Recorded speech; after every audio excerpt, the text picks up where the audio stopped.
Now we will discuss the following. The French had settled in the St. Lawrence River Valley. In 1776, independence was won by 13 British colonies. Cordillera is a Spanish word that means chain of parallel mountains. The Western Cordillera runs from Alaska in the north to Panama in the south. The highest mountain range in the Western Cordillera is the Rocky Mountains.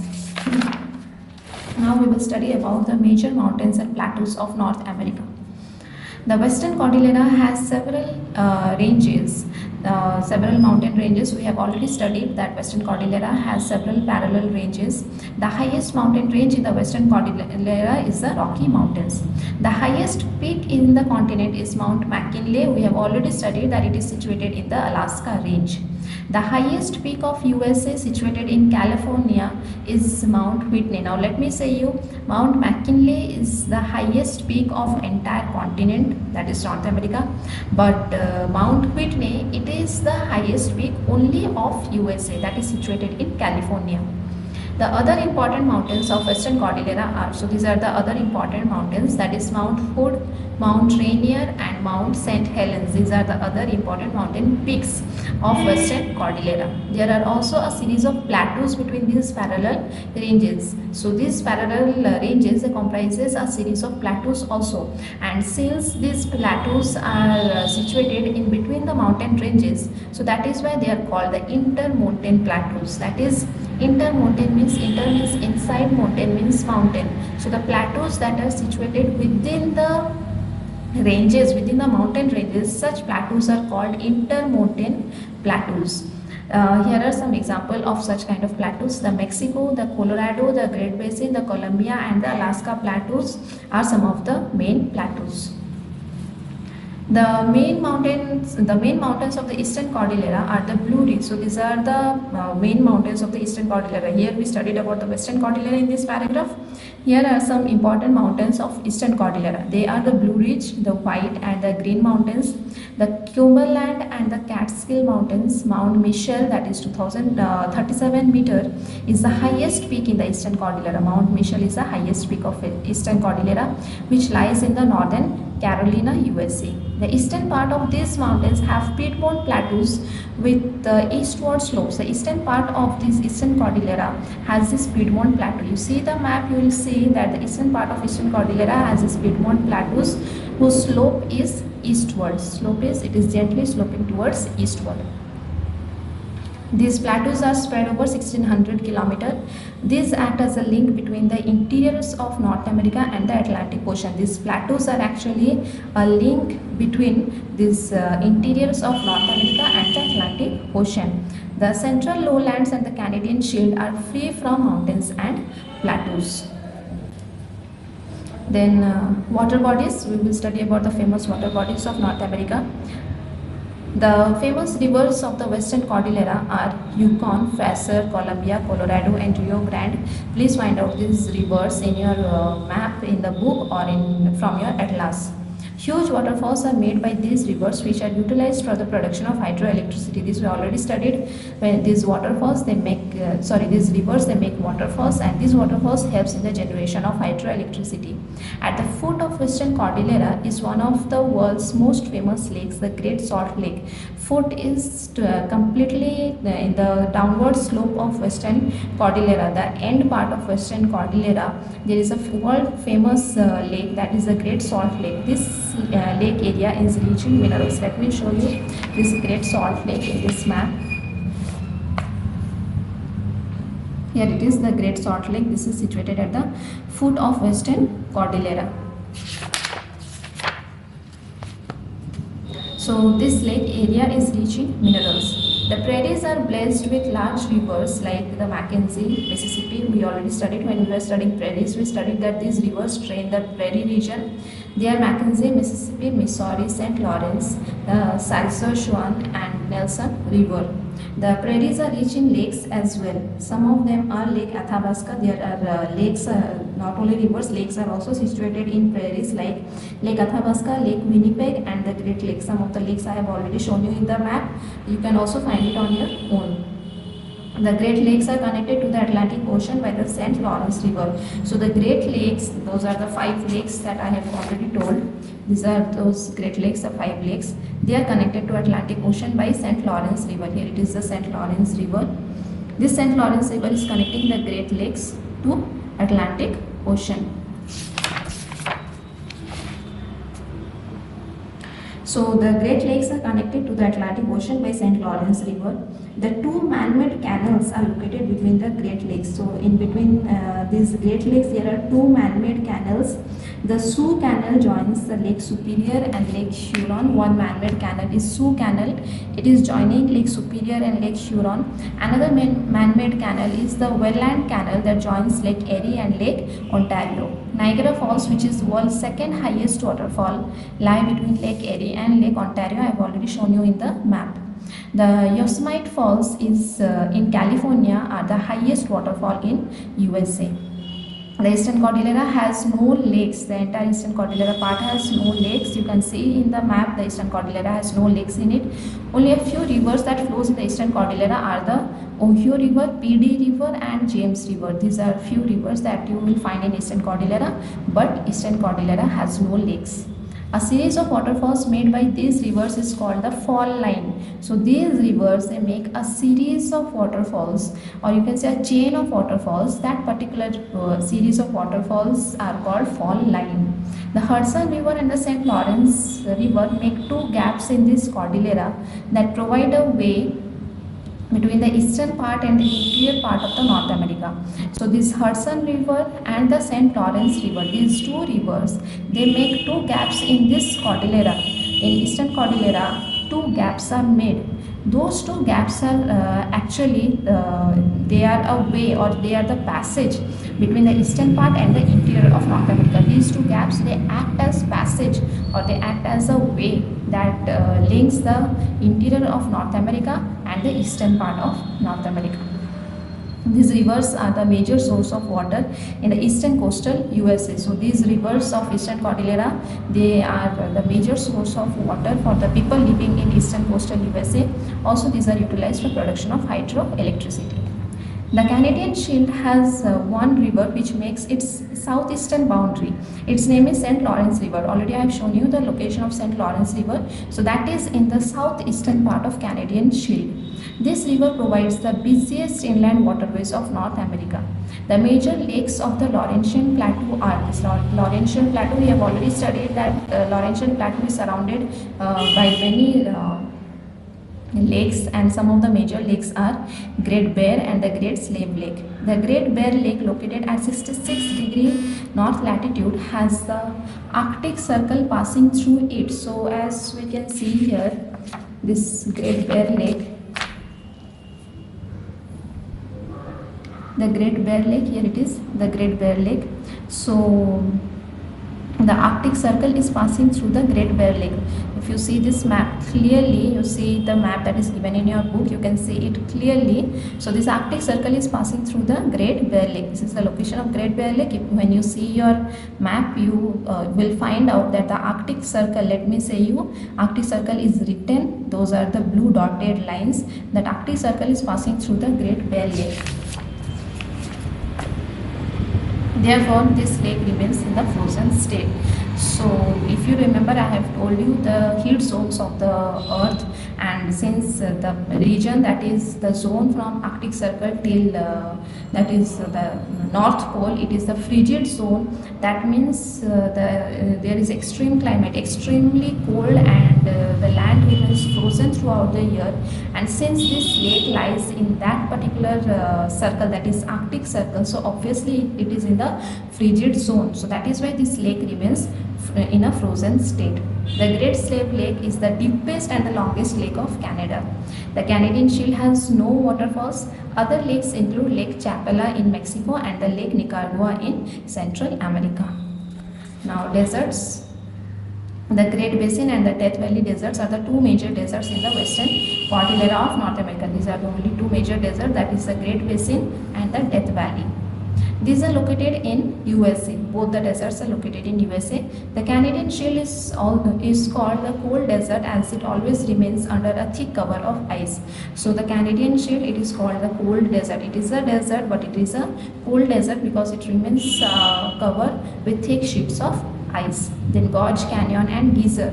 Some of the plateaus in North America have been cut deep down by the rivers. Already we have studied that these rivers help in the formation of gorges. So some of the plateaus in North America have been cut deeply by these rivers. These are known as gorge. These gorges are so deep. Some of the gorges are so deep. Like this example is Grand Canyon is a very deep gorge cut down by Colorado River in Colorado Plateau. So this is the gorge Grand Canyon. So this is a very deep gorge. We can see the picture over here. It is given in page 78, figure 7.7. This is the Grand Canyon, and this is the Colorado River that cuts it and makes it a very deep gorge, and it is situated in the Colorado Plateau. Its depth is about 1800 meter. The depth of Grand Canyon is about 1800 meter. The Western Cordillera of North America is famous for its active and extinct volcanoes. Active volcanoes means there is chance of these volcanoes to get to erupt in any time in the future, and extinct volcano means they were active in the past, but now they are completely there is no chance of any kind of eruption from this kind of volcanoes. That is why they are called extinct volcanoes, or you can say they are the dead volcanoes. So in Western Cordillera of North America, you will find many kind of these active and extinct volcanoes. Most of these are in the Alaska and Mexico, which are a part of the Pacific Ring of Fire that surrounds the Pacific Ocean. Why it is called the Pacific Ring of Fire? Because you will find many active volcanoes surrounding this coast of Pacific Ocean, whose part is Alaska and Mexico also. And since it is like this circle, semicircle kind of shape, ring like shape, so it is called Pacific Ring of Fire. Alaska and Mexico is a part of Pacific Ring of Fire, and that is why these active and extinct volcanoes you will find in this Alaska and Mexico. Most of these active and extinct volcanoes are in Alaska and Mexico. Due to these volcanoes, the underground water of areas surrounding them boil and rush out on the surface of the earth in the form of a hot spring. So since there are many such kind of active and extinct volcanoes, so the underground water which is near to these kind of regions, that underground water boils because of the magma. Because of this magma, the water boils, and when they become so hot, the pressure inside it becomes so intense that it rushes out of the surface in the form of a hot spring. Such hot springs are called geysers. You can see the picture over here. It is the geyser given, a natural hot spring geyser. So this is the water coming out. This water is actually the underground water, and because it is in contact with the magma, that magma helped in boiling this water. So because of the heat, that pressure becomes so high that this water gushes out of the surface in this kind of form that is called geyser.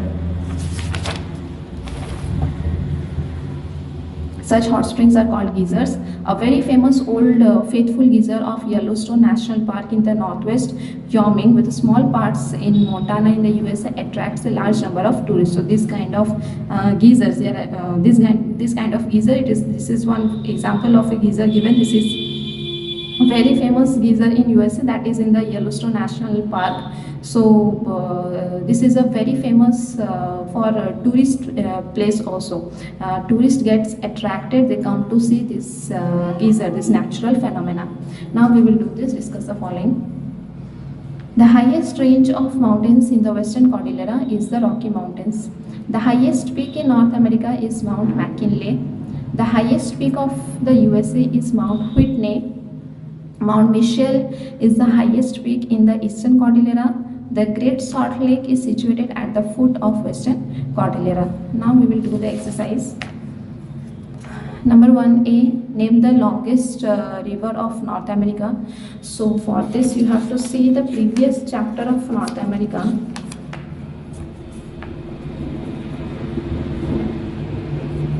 Page 70. Here it is longest river, river Mississippi. See the spelling over here and write it down. This is in page 70. It is the previous chapter, that is political division chapter. In that chapter this answer is there. The longest river is river Mississippi. Name the Great Lakes of North America. Here are the names of the Great Lakes of North America. Lake Superior, Lake Michigan, Lake Huron, Lake Erie and Lake Ontario. These are the 5 names you have to write down. Then the next question, what are the 4 physical divisions of North America? Page 74. These are the names. These 4 names, point wise, you have to write down. Then the next question, name the river which has cut a deep gorge known as the Grand Canyon. You will write down River Colorado. Again, I am saying you have to write down full sentence in the copy. Just don't write down the name. You have to write down full sentence. Like, name the longest river of North America. You will write down River Mississippi is the longest river of North America. This type of full sentence you have to write down. Similarly goes for the rest of the questions also. Name the highest mountain range in North America. You will write down Rocky Mountain is the highest mountain range in North America. Name the river that flows through Alaska and name the river that flows through Alaska into the Bering Sea. You will write down Yukon River. Full sentence you will write down Yukon River flows through Alaska into the Bering Sea. Now question number 2A. How is a gorge different from a canyon? This is in your page 26. You have to go to page 26. The difference already you have written in one chapter. Here it is page 26. This is the answer of gorge and canyon. This is a repetition of one question you already did in this chapter. Again you have to write down this answer.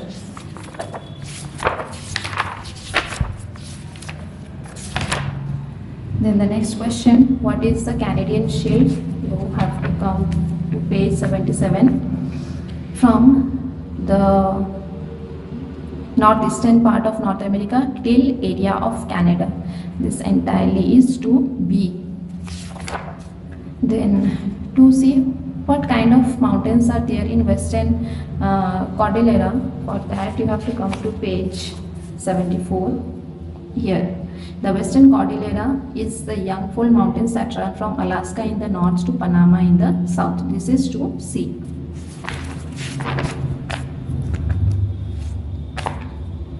Then 2D, what is the difference between a strait and an isthmus? For this again you have to go to a previous chapter, that is in page 68.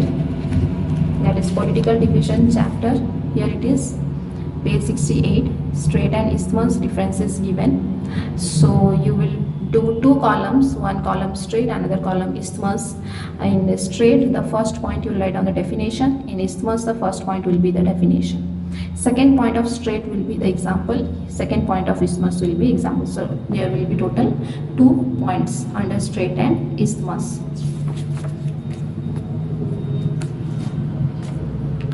Then the next question, write the characteristics of the coastline of North America. Again for this you have to go to previous chapter, that is political division chapter, page 68. Here it is the answer, coastline. From North America has a smooth coastline till continent. You have to write down these 3 sentences you have to write down. So now we will come to question number 3. Write the characteristics of prairies. Come to page, that is 76. So here the heading, the central plains or the central lowlands or prairies. So here are the characteristics. You will write down point wise. First point, the prairies are about 6,000 km long and about 2,000 km broad. That is the first point. Second point, the prairies are flat and humid in the east but are quite high and comparatively dry in the west. That is the second point. Then third point, this region is one of the biggest and the most fertile plains in the world. Fourth point, trees are rare except along the rivers in these plains. Fifth point, the prairies are known for their highest wheat production in the world. So these are the total 5 points under 3A. Then 3B, what are intermountain plateaus? Write their features. So this answer is in page 78. Here it is given. This entirely you have to write down from intermountain plateaus till mountains. This is entirely 3B.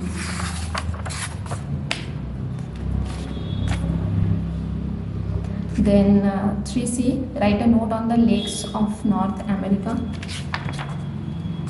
So it is page 78.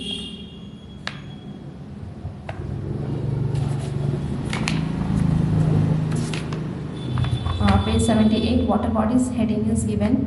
So here you have to write down point wise. So the points are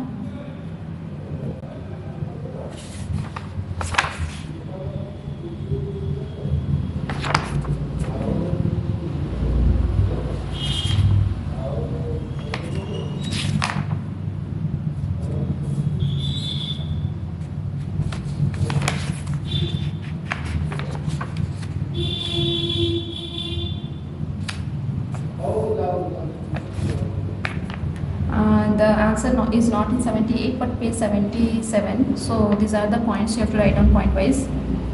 North America had its Great Lakes which form the southern boundary of Canadian Shield. This is the first point. Then this is the first point of 3C. Then second point is there is a chain of lakes. This is the second point. There is a chain of lakes in the western and southwestern edge of the shield. Then this is the third point, that is the famous freshwater lakes are Lake Superior, Lake Michigan, Lake Huron, Lake Erie and Lake Ontario. Then that was the third point. Here is the fourth point, that is the southwestern edge of the Canadian Shield is bounded by some lakes like Great Slave and Great Bear Lakes. So these are total 4 points of 3C. Then 3D, write a note on the Appalachian Highlands. We will come to page 76 here, the Eastern Cordillera or the Appalachian Highlands. Point wise, the Appalachian Highlands or the Eastern Cordillera are situated along the eastern side of North America. First point. Second point, the Appalachians are the old and rugged mountains which were once very high. Second point. Third point, the Appalachians are 2,575 kilometer long chain of mountains. Fourth point, this acted as a barrier between the Atlantic coast and the interior of North America in the past. Then fifth point, there are a number of short rivers that rise in the Appalachian Mountains and flow into the Atlantic Ocean. So total 5 points under 3B. Then the next question, write a note on the major mountains and plateaus of North America. So here it is, page 78, major mountains and plateaus. So again you will write down this point wise. So first point, the highest mountain range in the Western Cordillera is the Rocky Mountains. First point. Then second point, there are also a series of plateaus between these parallel ranges. Third point, since these plateaus are placed between the mountain ranges, these are called the intermountain plateaus. Then fourth point, the main mountains of the Eastern Cordillera are the Blue Ridge, the White and the Green Mountains, the Cumberland, the Catskill Mountains. That was the fourth point. Then the fifth point is the eastern part of these mountains have peat-bone plateaus with eastward slopes. So these are the total 5 points under 3. Now question 4, true false. The chief area of coal production in North America is the Canadian Shield. That is false. Mount McKinley is situated in Alaska. True. Alaska is a part of USA. False. The Erie Lake is not a part of the Great Lakes. False. The Panama Canal was constructed in the year 1814. True. Then think and answer. The prairies is known as the wheat bowl of the world. So first you will write down this sentence, the prairies is known as the wheat bowl of the world because. Then you will add this answer in page 76, because this region, because the prairies are known for their highest wheat production in the world. So this you are adding, because after writing because you will write down the prairies are known for their highest wheat production in the world. So that was 4A. Sorry, that was 5A. Then 5B, the rivers play an important role in North America. So for that you have to come to this page 78. Water bodies heading is given. So this answer you will write down point wise. First point, huge waterfalls are made by these rivers which are utilized for the production of hydroelectricity. This is first point. Then second point, a series of waterfalls made by these rivers is called the fall line. Third point, these rivers are the major source of water in the eastern coastal USA. Fourth point, these are utilized for the production of hydroelectricity. And fifth point, this river provides the sorry, here it is written this river, but you will write down St. Lawrence River provides the busiest inland waterways of North America. So these are the 5 points of 5B.